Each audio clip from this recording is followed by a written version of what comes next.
नमस्कार दोस्तों, स्वागत है आपके मेरे चैनल बिंदास बोली में। आज की कहानी है वफ़ा। रात का समय था और मुझे डर लग रहा था। इस वक्त मायके जाकर सबको क्या बताऊंगी कि रात की इस पहल में अकेले क्यों आई हूँ और मेरा पति कहाँ है। जबकि मेरा पति कैसे आता, मैं तो उससे लड़ झगड़ कर आ गई थी। उस व्यक्ति ने मुझे एक बार भी नहीं रोका था, बल्कि साफ साफ कहा था कि तुम जा तो रही हो, लेकिन याद रखना वापस भी तुम्हें खुद ही आना पड़ेगा, मैं तुम्हें लेने नहीं आऊँगा। इतने कांटेदार शब्द थे ना उसके, और बोलने का ढंग तो इससे भी ज़्यादा खतरनाक था। मेरे तो आंसू ही नहीं रुक रहे थे। बदनामी का एहसास मुझे अंदर से काट रहा था। मुझे कुछ समझ नहीं आ रहा था कि अपनी मर्ज़ी की शादी करने के बाद भी मेरा गुज़ारा नहीं हो पा रहा था। शायद सच कहते हैं लोग, प्यार मोहब्बत कुछ भी नहीं होता है, सब कुछ पैसा ही होता है। जब इंसान की इच्छाएं पूरी ना हो तो उसका प्यार से दम घुटने लगता है। और मेरी इच्छा है तो ज़रूरतें भी पूरी नहीं हो पा रही थी। मुझे आज भी वो दिन याद है जब माँ और भाई ने मुझसे कहा था कि अच्छे से सोच लो, तुम जिससे व्यक्ति से शादी करने जा रही हो उसके पास इतनी दौलत नहीं है, वो तुम्हें इतनी खुशी नहीं दे सकेगा जितनी तुमने यहाँ देखी है। लेकिन मुझ पर तो सिर्फ प्यार का भूत सवार था। शादी के बाद पति का आदेश था। मुझे एहसास होने लगा कि मैंने गलती की है, और इसकी शुरुआत उसी दिन से हुई थी जब मैंने जीन्स टॉप पहना था। मेरे पति ने देखकर कहा कि ये क्या तुमने पहन लिया है। हालांकि मैं पहले भी ऐसे कपड़े पहनती थी।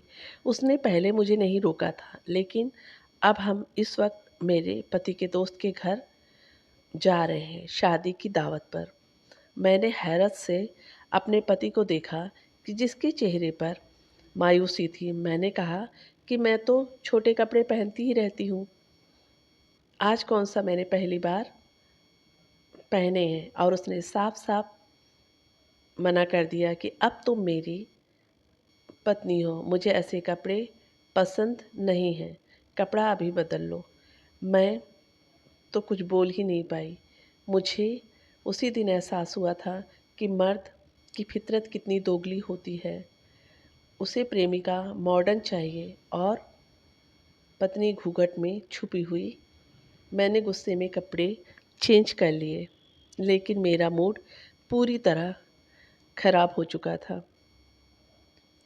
एक तो घर में एसी भी नहीं था, गर्मी से मेरी जान निकल रही थी। अगर मैं ज़रा खुश हुई थी तो वो भी खुशी उसने मुझसे छीन ली थी। और फिर मेरा गुस्सा उस वक्त आसमान को छूने लगा जब मैंने ड्राइवर को फ़ोन करके अपने घर से बुलाया कि हम दोनों को मेरे पति के दोस्त के घर ड्रॉप कर देगा। लेकिन मेरे पति ने मुझसे पूछे बिना ही उसे वापस भेज दिया और साफ शब्दों में कहा कि मेरे दोस्त ने मेरी हैसियत को जानते हैं और मैंने तुमसे शादी की है और तुम्हारी दौलत से नहीं। अब जैसे मैं रहता हूँ तुम्हें भी वैसे ही रहना पड़ेगा। और फिर हम बिना एसी के टैक्सी में बैठ कर गए। मेरी हालत में कुछ अटक चुका था। आज तो उमड़ उमड़ कर बाहर आ रहे थे। मैंने मुश्किल से उन आंसुओं का गला घोटने में लगी हुई थी जो निकलने को बेताब थे। अब हम कब पहुँचे कुछ पता ही नहीं चला। मेरे पति ने मुझे जैसे किसी सपने से जगाया, और जैसे ही मैं टैक्सी से बाहर निकली मेरी आँखें फटी की फटी रह गई। हम एक आलीशान बंगले के सामने खड़े थे। मुझे पता ही नहीं था कि मेरे पति का कोई दोस्त इतना अमीर भी था। मैंने हैरत से अपने पति की तरफ देखा जो अब टैक्सी वाले को किराया दे रहा था। उसके बाद उसने दरवाजे की बेल बजाई। मैंने फ़ौरन अपने हुलिये की तरफ देखा। सादा सी साड़ी में मैं उस आलीशान घर में जाने के काबिल नहीं थी। अब मुझे गुस्सा आ रहा था कि मैंने वो कपड़े क्यों उतारे थे, और फिर गार्ड ने दरवाज़ा खोल दिया। उसने अच्छे से हमारा वेलकम किया और एक नौकर हमें लेकर अंदर आ गया। जितना बाहर से खूबसूरत था, अंदर से उतना ही दिलकश था। हर चीज़ में खूबसूरती झलक रही थी। मुझे फ़ौरन अपना मायका याद आ गया। जब मैं अपने प्यार के लिए छोड़ आई थी, मेरा दिल टूट गया था। और फिर मेरे पति का दोस्त बाहर आया, उसके साथ उसकी पत्नी भी थी। दोनों को देखकर मैं हैरान रह गई थी। वो दोनों एक दूसरे के संग इतने खूबसूरत लग रहे थे। उस लड़की ने बहुत ही मॉडर्न कपड़े पहन रखे थे। दोनों ने फूल देकर हमारा वेलकम किया। मुझे अपना आप मिटता हुआ सा लगने लगा। मैं आज तक बड़ी बड़ी शादियों और पार्टियों में गई थी और लाखों लाखों के कपड़े पहनती थी, पर इस वक्त मैं बिल्कुल वैसी ही लग रही थी जैसे हमारे घर की नौकरानी। अंदर का माहौल इतना ठंडा था कि मुझे कुछ देर बाद ही ठंड लगने लगी। मैं तो उन सब चीज़ों की आदी थी। गर्मी तो मैंने पहले कभी देखी ही नहीं थी। मेरा पति अपने दोस्त से हँस-हँस कर बातें कर रहा था और उसकी पत्नी खाने-पीने का इंतज़ाम देखने चली गई। मेरे पति के दोस्त ने कहा कि भाभी, आप बहुत अच्छी लग रही हैं। उसने आँखों में आँखें डालकर कहा, अभी भी मोहब्बत करने वाली औरतें दुनिया में मौजूद हैं, वरना आजकल तो औरतें पैसे पर मरती हैं। उसकी बात से मुझे कुछ हुआ था। मैं चुपचाप बैठी रह गई। एक खुशगवार माहौल में हमने खाना खाया।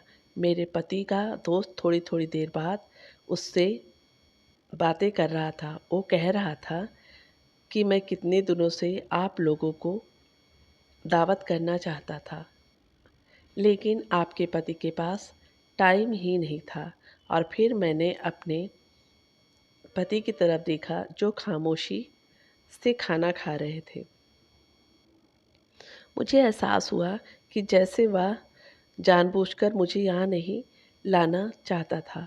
मेरे पति के दोस्त की पत्नी बिल्कुल किसी रोबोट की तरह थी। वो देखने पर बस मुस्कुरा देती थी, कुछ बोल ही नहीं रही थी। तकरीबन 3 घंटे हम वहाँ रहे। मेरा वहाँ से उठने को दिल नहीं चाह रहा था, लेकिन वापस तो आना ही था। हम लोग वापस आ गए। मेरे पति के दोस्त और उसकी पत्नी ने मुझे गिफ्ट दिया था।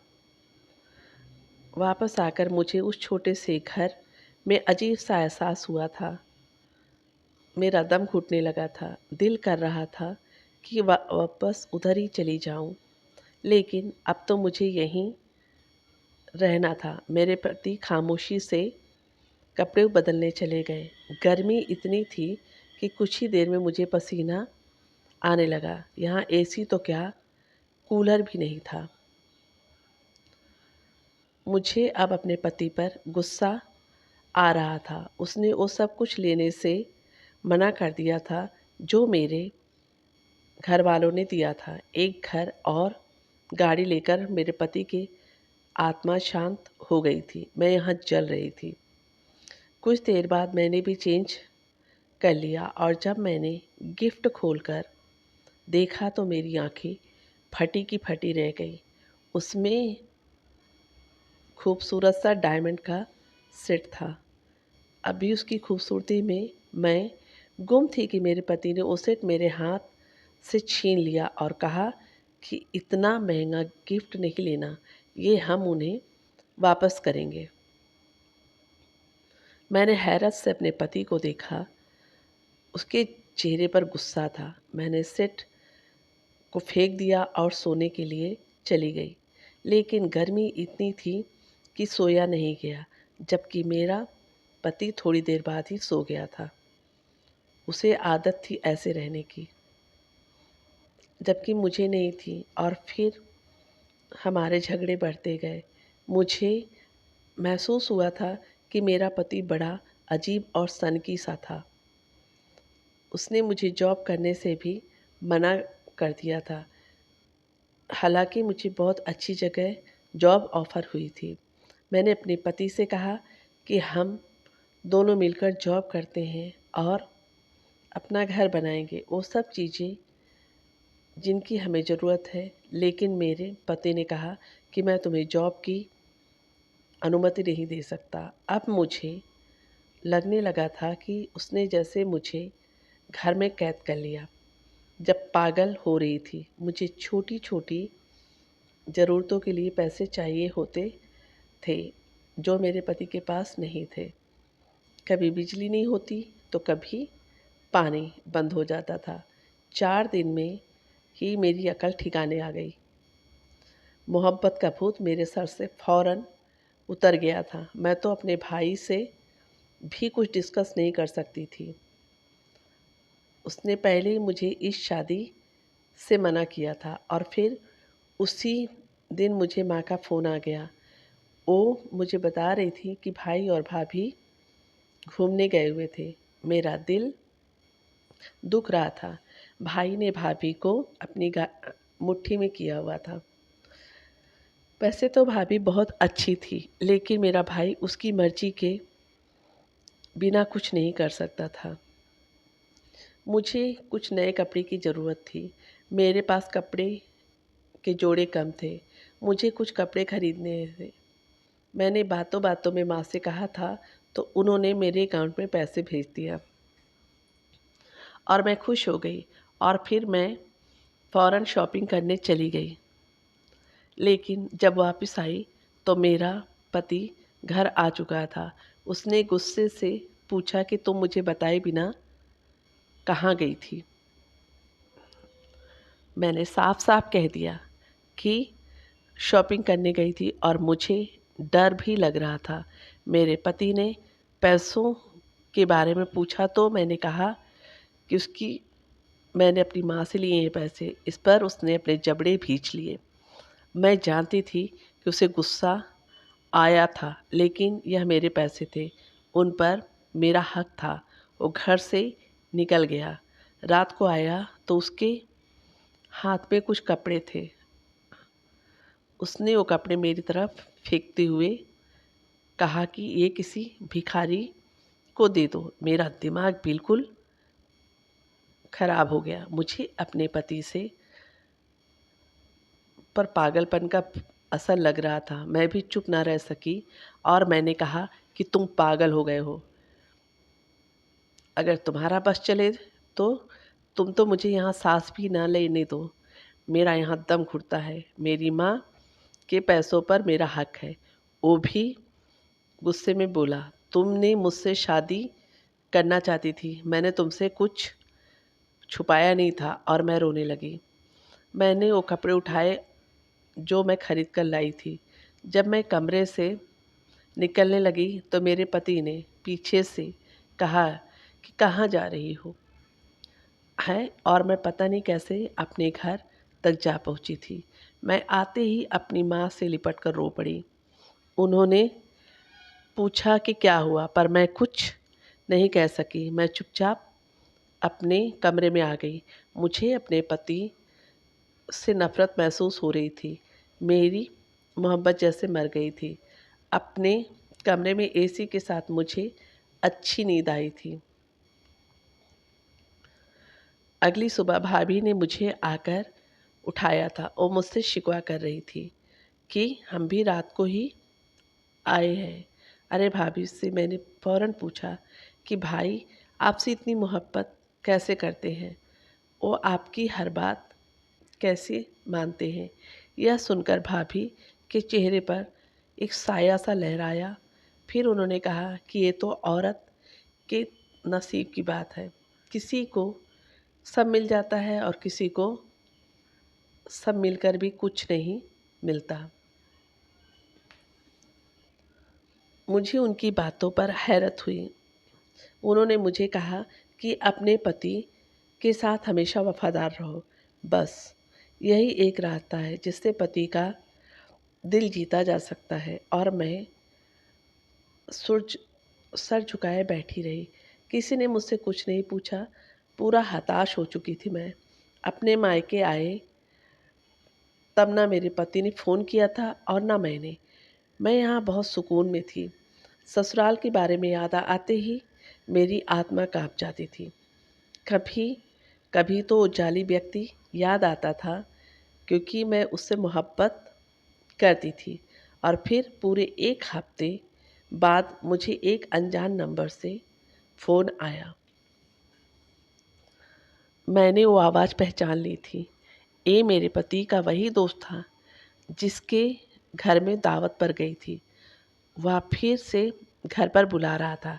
कह रहा था कि उस दिन कुछ ज़रूरी बातें रह गई थीं और शायद उसे भी अब तक पता चल चुका था कि मैं अपने घर आई हुई थी। मैंने बिना सोचे समझे हाँ कर दी और अगले दिन मैं बताए गए टाइम से पहले ही अपनी लंबी गाड़ी में बैठकर वहाँ पहुँच चुकी थी। अंदर खामोशी सी थी, कोई भी नहीं था। कोई है? मैंने पूछा और फिर मुझे एक आवाज़ सुनाई दी, दरवाज़ा खटखटाने की आवाज़। तभी मुझे एहसास हुआ कि आवाज़ किचन के साथ बने कमरे से आ रही थी। मैंने जाकर उसका दरवाज़ा खोला जो बाहर से बंद था। अंदर का मंजर देखकर मेरी आत्मा काँपने लगी।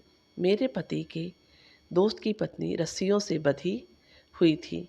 वह बहुत जख्मी थी। मैंने फ़ौरन उसका मुँह खोला और उससे कहा फिर उसने मुझसे कहा, यहाँ से भाग जाओ। वह व्यक्ति जानवर है, तुम उसके जाल में मत आओ। सो भाग जाओ यहाँ से। और फिर उसने मुझे जो कुछ बताया था वह बहुत भयानक था। वो अमीर आदमी है, दरअसल एक स्मगलर और साइको किलर था और वो अपनी पत्नी को रोज़ मारता था। पुलिस उसके पीछे पड़ी हुई थी। वहाँ से मैं अपने कमरे में आकर जैसे बेहोश हो गई थी। मैं बुरी तरह डर गई थी। मैं अपने भाई को बताना चाहती थी ताकि वो उस लड़की की मदद करे। तभी मुझे अचानक उनके कमरे से बाहर भी रोने की आवाज़ आई। भाई भाभी पर चीख रहे थे। मुझे आज समझ आ चुका था कि सब मर्द एक ही जैसे होते हैं। मुझे अपना पति याद आया जो मुझसे मोहब्बत करता था, बस उसके पास पैसा नहीं था। मेरा दिल किया कि मैं यहाँ से भाग जाऊँ। शाम होते ही मेरा पति मुझे लेने आ गया, लेकिन मुझे उसी के साथ जाना था। वो मेरा रक्षक था। घर से बाहर निकली तो हैरान हो गई। बाहर एक चमकती गाड़ी खड़ी थी। मेरे पति ने बताया कि ये गाड़ी उसे ऑफिस की तरफ से मिली है। उसने मुझसे माफ़ी मांगी और मैं तो रो ही पड़ी थी। मैंने उसे सब बता दिया। उसने मुझे गले लगाया और कहा, पागल, तुम तो बेवकूफ़ हो। फिर उसने मुझे बताया कि उसका दोस्त पकड़ा जा चुका था। उसका दोस्त नहीं था, बल्कि मेरे पति ने उसे जानबूझकर दोस्ती की थी ताकि उसके खिलाफ सबूत इकट्ठे कर सके। और मुझे ये आज ही पता चल चुका था कि मेरा पति एक सीक्रेट एजेंट था। वो गरीब नहीं था, लेकिन अपने मिशन के लिए बना हुआ था। मिशन पूरा हो चुका था। मैंने फ़ौरन ही ऊपर वाले का धन्यवाद